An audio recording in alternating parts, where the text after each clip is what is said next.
Olá, boa tarde, a paz a todos. Vamos à leitura de um texto bíblico para a meditação. Encontramos na primeira epístola de Paulo aos Tessalonicenses, no capítulo 4, os versículos 1 a 12. Assim está escrito: Finalmente, irmãos, vos rogamos e exortamos no Senhor Jesus que, assim como recebestes de nós, de que maneira convém andar e agradar a Deus, assim andai, para que abundeis cada vez mais. Porque vós bem sabeis que mandamentos vos temos dado pelo Senhor Jesus, porque esta é a vontade de Deus, a vossa santificação, que vos abstenhais da prostituição, que cada um de vós saiba possuir o seu vaso em santificação e honra, não na paixão de concupiscência, como os gentios que não conhecem a Deus. Ninguém oprima ou engane a seu irmão em negócio algum, porque o Senhor é vingador de todas estas coisas, como também antes vô-lo dissemos e testificamos. Porque não nos chamou Deus para a imundícia, mas para a santificação. Portanto, quem despreza isto, não despreza ao homem, mas sim a Deus, que nos deu também o seu Espírito Santo. Quanto, porém, à caridade fraternal, não necessitais de que se vos escreva, visto que vós mesmos estáis instruídos por Deus, que vos ameis uns aos outros. Porque também já assim o fazeis para com todos os irmãos que estão por toda a Macedônia. Exortamo-vos, porém, a que ainda nisto abundeis cada vez mais, e procureis viver quietos, e tratar dos vossos próprios negócios, e trabalhar com vossas próprias mãos, como já vô-lo temos mandado, para que andeis honestamente para com os que estão de fora, e não necessiteis de coisa alguma. Esse o texto para a meditação de hoje, falando sobre 7 maneiras de como andar e agradar a Deus. Paulo, escrevendo aos irmãos de Tessalônica, esta abençoada igreja, na qual ele, obedecendo a uma visão espiritual que Deus lhe havia dado, numa das suas viagens missionárias, direcionando-o para a Europa. O intento dele era ir para a Ásia. No entanto, o Senhor o direcionou para a Europa. E entrando por Tessalônica, por estas cidades, por Filipos e outras que ali faziam frente, ele começou anunciando o evangelho de Jesus Cristo, como sempre fazia. Paulo era um missionário, não era um aventureiro, não era um turista. Ele era um mensageiro de Jesus Cristo, embaixador de Cristo, pregador do evangelho, vivo, poderoso, genuíno, verdadeiro. Um evangelho não somente que era pregado de palavras, mas como ele diz aqui no capítulo 1, e o versículo 5, ele diz: porque o nosso evangelho não foi a vós somente em palavras, mas também em poder e no Espírito Santo e em muita certeza, como bem sabeis quais fomos entre vós por amor de vós. Então, na verdade, Paulo foi um obreiro fiel, sincero, dedicado, honesto, simples e prudente em fazer a vontade de Deus, anunciando com temor e tremor a palavra de Deus, que ela pudesse encontrar um caminho aberto no coração daquele povo e ali se estabelecer. E então, assim aconteceu. Eles ouviram a palavra como sendo palavra de Deus, receberam-na com alegria e decidiram-se, em função do que a palavra de Deus operou na vida deles, eles foram convertidos e abriram mão dos ídolos a quem serviam para dedicar e servir ao Deus vivo e verdadeiro, na esperança maravilhosa da volta de Jesus, que virá para livrá-los da ira futura. Dentre tantos assuntos que Paulo orientou a estes irmãos, sempre é assim. A igreja do Senhor, a comunidade dos fiéis, ela precisa receber a instrução, a orientação, o ensino da palavra de Deus, para que possa entender e compreender como é que nós podemos e devemos servir a Deus. Quando a pessoa está no mundo de trevas e de pecado, ela não conhece nada disto. Quando chega o momento de ela ser alcançada pelo Evangelho de Jesus Cristo e vem fazer parte da comunidade da fé, dos irmãos, da igreja reunida, esta pessoa precisa ser orientada, instruída, ensinada. E, portanto, o valor das epístolas é manter vivo o ensino da palavra de Deus, a fim de que nós possamos, dentro do ensino bíblico, observar a nossa vida e que ela seja ordenada de acordo com o que Deus espera de nós. Então, quando Paulo começa este capítulo 4, ele diz: finalmente, irmãos, vos rogamos e exortamos. Ao mesmo tempo que ele fazia um pedido, ele chamava a atenção daquelas pessoas para que não se descuidasse, para que não se esquecesse da exortação, do ensino que eles haviam instruído àquele povo, a maneira como eles deveriam se posicionar diante de Deus, a maneira de agradar, de andar e de agradar a Deus.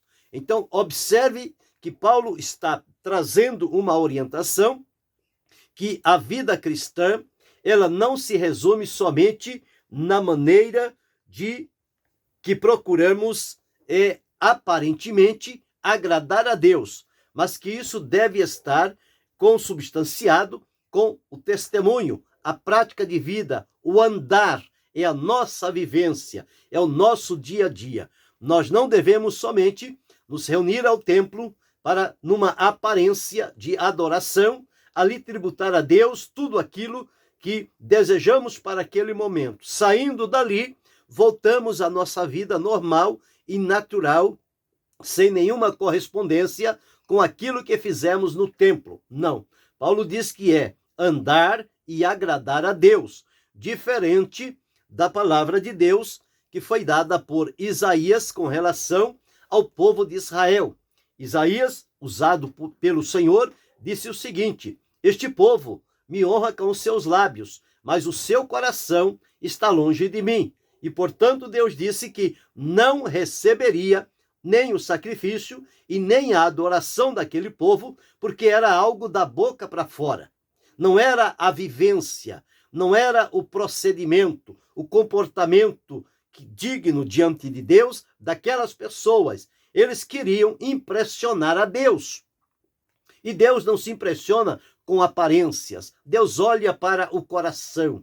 E o coração precisa estar sintonizado com o propósito e com a vontade de Deus. Aqui aos Tessalonicenses, Paulo traz a memória deles para que eles não esqueçam. Eles estão em franco progresso, crescimento, vidas estão chegando, estão sendo unidas àquele grupo de irmãos para servir a Deus. Por isso que sempre há necessidade de estar voltando à palavra de Deus para novamente rememorar aquela instrução. Alguns que ali estão já ouviram, já receberam aquele ensino, estão vivendo.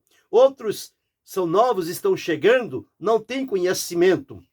Então é preciso novamente voltar àquele ensino para o estabelecimento das bases, dos princípios, de acordo com a palavra de Deus, para que aquela vida também enverede por um caminho de andar e agradar a Deus. Ou seja, que a sua vida de servir a Deus seja agradável, que o seu modo de andar lhe identifique como alguém que está comprometido em agradar a Deus. Não agradar a si mesmo, não agradar ao mundo, mas agradar a Deus com a sua vida, com o seu porte, com a sua atitude, com as suas palavras, com os seus relacionamentos, em tudo o que esta pessoa estiver envolvida, alguém vai discernir nela que é uma pessoa que está servindo de maneira agradável a Deus. Então ele não somente pede, como exorta. Para quem já recebeu aquele ensino tempos atrás, tê-lo novamente trazendo à lembrança, isto vai trazer gozo e alegria, porque o caminhar daquela pessoa, ela vai observar que aquele ensino recebido anteriormente tem lhe feito muito bem e ela tem caminhado. E agora ele vem novamente para reforçar que as coisas de Deus não mudam. As coisas de Deus, elas são imutáveis, permanentes, verdadeiras. Não há necessidade de mudar. As coisas dos homens mudam do dia para a noite. As coisas de Deus não mudam, porque elas são verdadeiras e firmes e fiéis. Então ele diz: finalmente, irmãos, vos rogamos e exortamos no Senhor, que assim, ou seja, da maneira como vocês receberam de nós, os apóstolos, os responsáveis, os líderes da igreja, que tiveram o cuidado de ensinar as pessoas com amor, com seriedade, com fé, com uma vida de testemunho, e as pessoas recebendo, crendo e agradecendo a Deus. Ele disse que assim como recebestes de nós, de que maneira convém andar e agradar a Deus. Então eles foram instruídos sobre a maneira como andar e agradar a Deus. Dentro deste ponto, deste grupo de versículos que li, são 12 versículos, nós vamos discorrer aqui sobre 7 maneiras identificadas nesse texto da maneira de andar e agradar a Deus. Neste primeiro versículo, nós encontramos o apóstolo Paulo dizendo a eles aqui o seguinte: assim como recebestes de nós, de que maneira convém andar e agradar a Deus, observe agora, assim andai para que abundeis cada vez mais. Ou seja, à medida em que a pessoa começa a andar de acordo com o ensino sadio, verdadeiro, puro, da palavra de Deus, sem mistura, sem engano, sem manipulação, um ensino simples e verdadeiro para quem está no caminho para a presença de Deus, no caminho para o céu. Então nós encontramos ele dizendo o seguinte: assim como vocês começaram agora a andar neste caminho, aprendendo como andar e agradar a Deus, ele diz assim: assim andai para que abundeis cada vez mais. O que é abundar? Abundar é crescer, é estar sempre focado naquele propósito. Isto fala-nos de progresso, progredir. A pessoa, quando começa nos primeiros passos servindo a Deus. Depois ela vai aprendendo outras coisas que vão se juntando àquele primeiro ensino e ela vai crescendo, ela vai se fortalecendo, o conhecimento dela vai aumentando, a comunhão com Deus vai se solidificando. Então aquela vida vai tendo um progresso, e este progresso na vida espiritual, ele deve ser manifesto a todos. Há pessoas que observam no dia em que Jesus nos chamou para a salvação, como foram os nossos primeiros dias ali, recebendo o ensino, a orientação, procurando obedecer, fazer de acordo. Passado algum tempo, aquelas pessoas olham para nós e dizem: olha, estou satisfeito, estou alegre por você. A maneira como você chegou e como você está hoje, servindo a Deus, dedicado, sincero, verdadeiro, eu glorifico a Deus pela sua vida. Por que isto? Porque é o resultado do ensino, da instrução da palavra de Deus. Era isto exatamente que Paulo estava fazendo para aquele povo. Não se pode exigir de quem está chegando hoje à fé que ele tenha o mesmo procedimento e andar de quem já está 10, 20, 30 anos na fé, de quem está 1 ano, 2, 3. Porque aqueles que já lá estão, já receberam a instrução, a orientação, o ensino e estão praticando. E quem está chegando hoje ainda não sabe nada.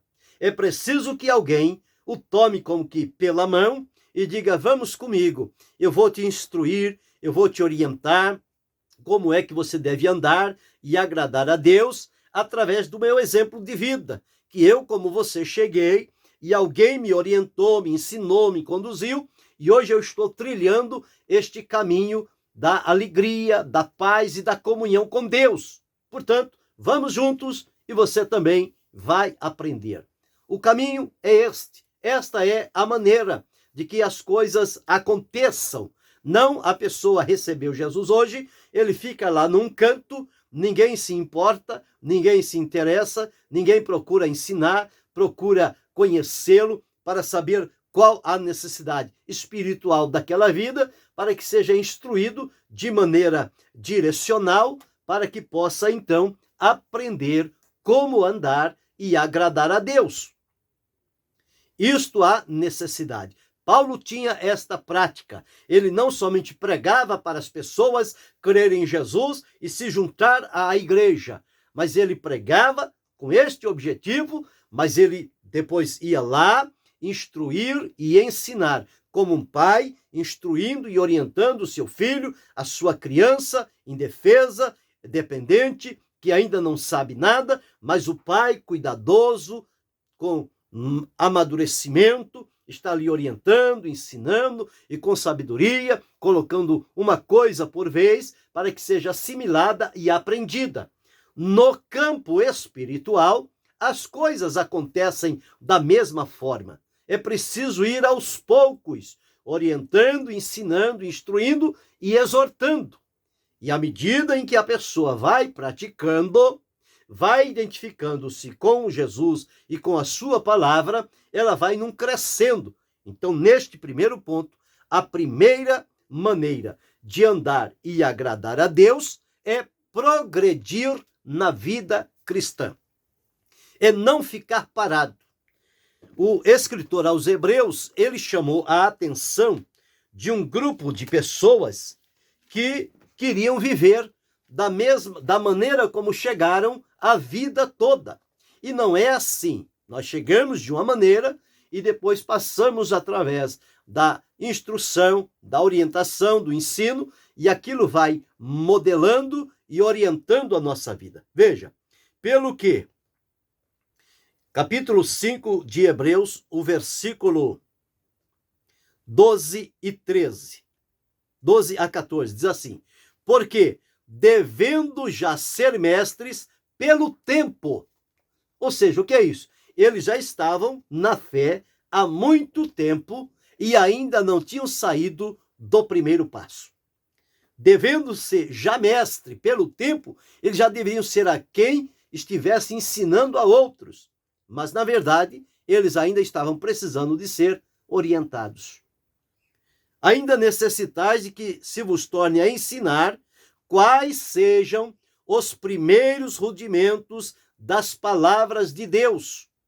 Precisava ensinar tudo do zero de novo, porque tanto tempo ali e não aprenderam. E vos haveis feito tais que necessitais de leite e não de sólido alimento.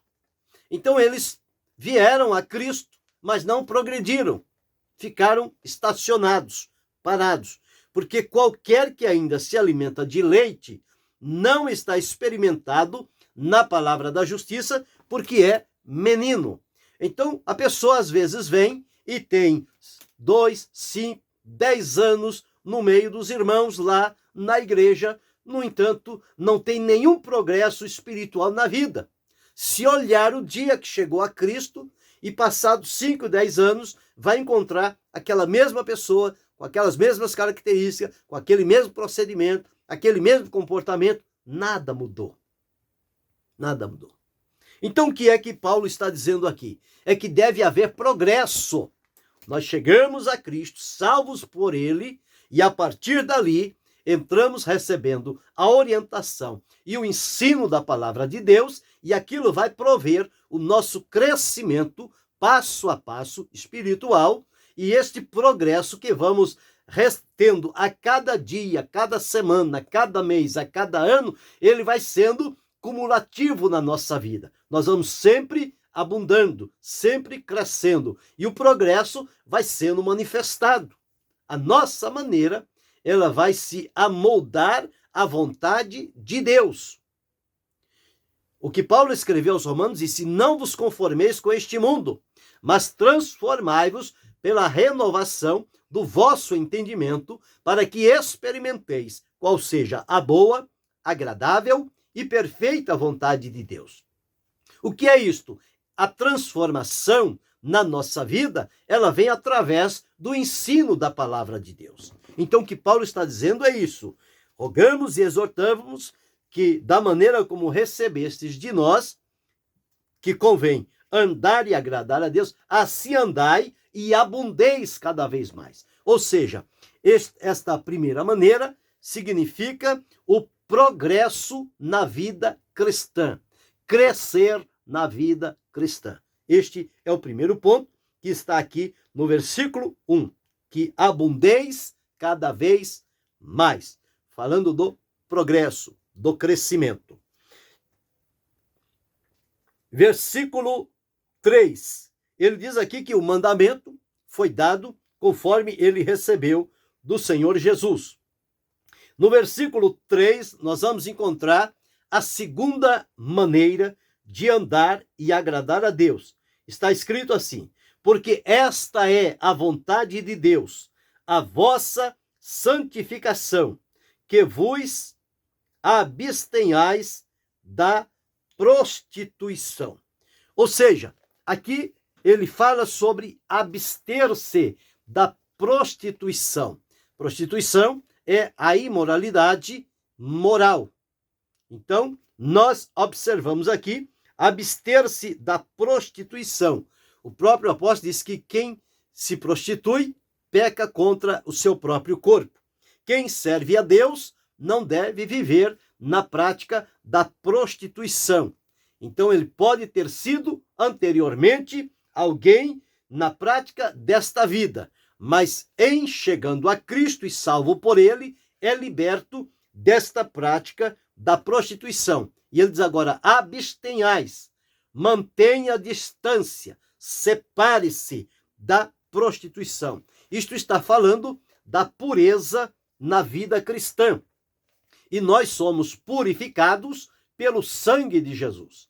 É o sangue que purifica, é a palavra que purifica, é o nome de Jesus que purifica, é a fé em Deus que purifica. Então, tantos elementos que contribuem para a nossa pureza na vida cristã.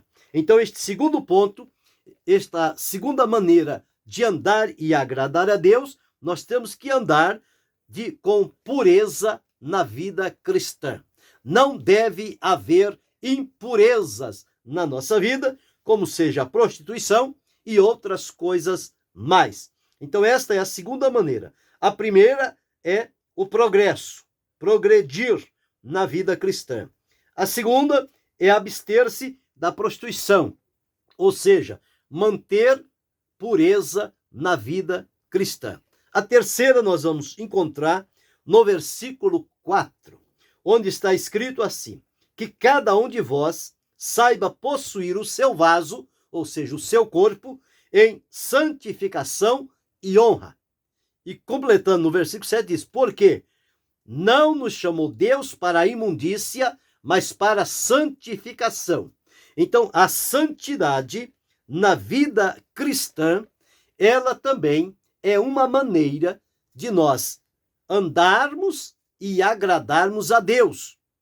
O escritor aos Hebreus deixou registrado o seguinte: segui a paz com todos e a santificação, sem a qual ninguém verá o Senhor. Então observe aqui que cada um de vós saiba possuir o seu vaso em santificação e honra. Aqui está falando sobre a santidade na vida cristã. A quarta maneira que nós vamos encontrar está no versículo 5. Não na paixão de concupiscência, como os gentios que não conhecem a Deus. O que é paixão de concupiscência? São desejos desordenados, de lascívias, de concupiscência, de pecados, de obras das trevas, que procuram manifestar-se e encontrar espaço na vida de quem está servindo a Deus. Mas como ele recebeu uma orientação de como andar e agradar a Deus, ele vai procurar adequar-se ao que diz a Escritura. E aqui neste ponto 4, nós vamos encontrar que a pessoa vai viver uma vida de retidão, ou seja, retidão na vida cristã.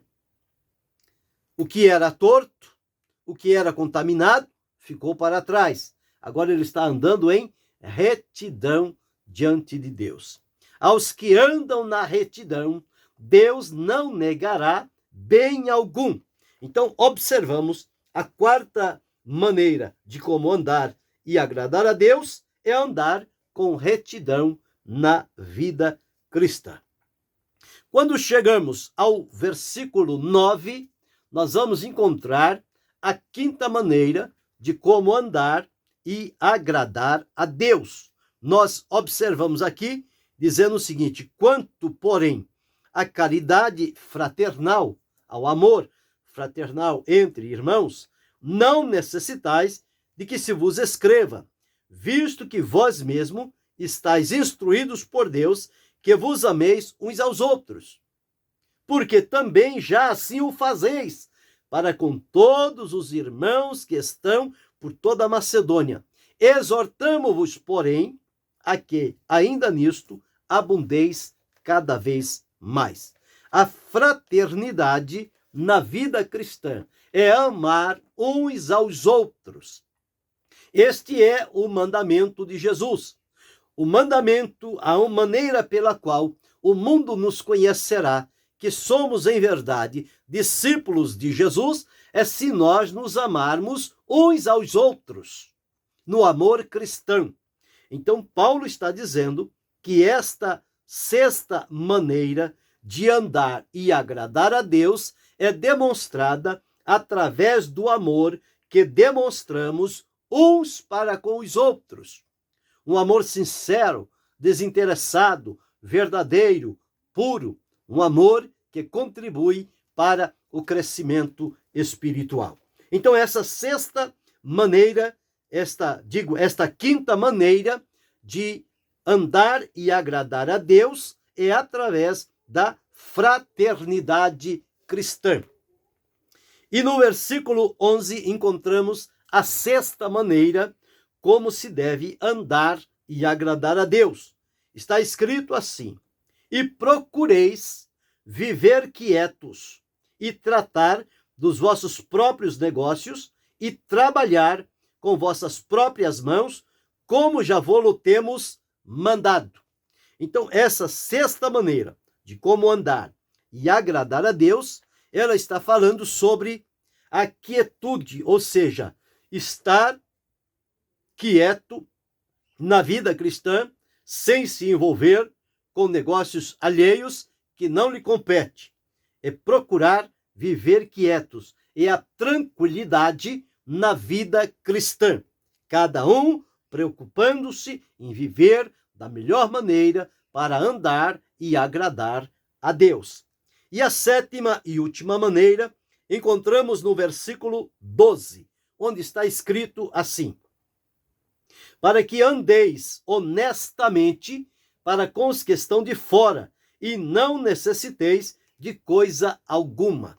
Falando aqui sobre a honestidade na vida cristã.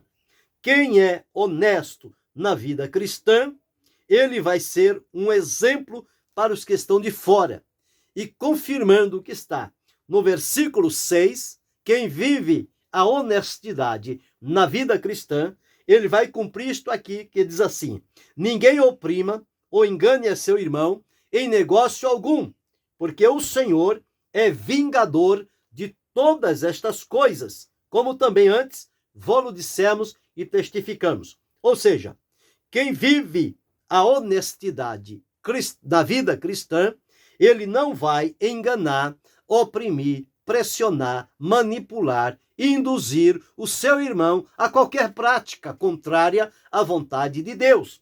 Mas é alguém que vai saber valorizar uns aos outros. Então, observe, dentro deste texto, nós encontramos aqui 7 maneiras de como andar e agradar a Deus. Quais são estas 7 maneiras de andar e agradar a Deus? Primeiro, ter o progresso na vida cristã, conforme o versículo 1. Demonstrar o progresso na vida cristã. Segundo, versículo 3, manifestar a pureza na vida cristã, abstendo-se da prostituição. Terceira maneira, no versículo 4, viver, ou seja, a santidade na vida cristã, possuir o nosso corpo em santificação diante de Deus. A quarta maneira de viver, de andar e agradar a Deus, não viver na paixão da concupiscência, ou seja, procurar viver em retidão na vida cristã.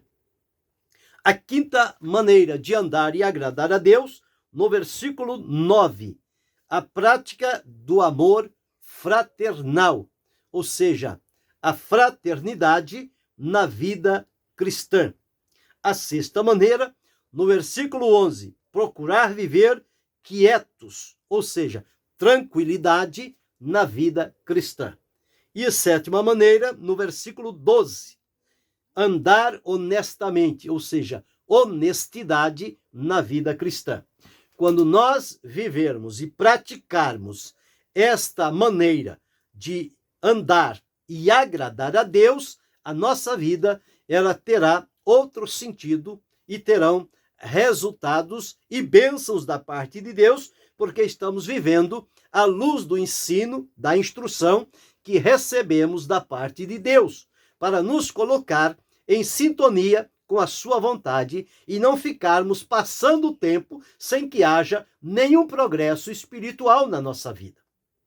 Então, o progresso, ele começa a partir do momento em que o Senhor Jesus nos salva, somos entronizados no corpo de Cristo, a igreja, e a partir dali recebemos a instrução para progredir na vida cristã, manter a pureza na vida cristã, ter a santidade na vida cristã, a retidão na vida cristã, a fraternidade na vida cristã, a tranquilidade na vida cristã e a honestidade na vida cristã. Então estão aí estas 7 maneiras de como andar e agradar a Deus, que possamos aprender e praticá-la para o bem da nossa vida espiritual e para o bem da comunidade da fé, da igreja, aonde servimos e nos reunimos para a glória de Deus. Querendo o Senhor continue ajudando e nos abençoando em nome de Jesus Cristo, não só hoje, mas para todo sempre. Amém.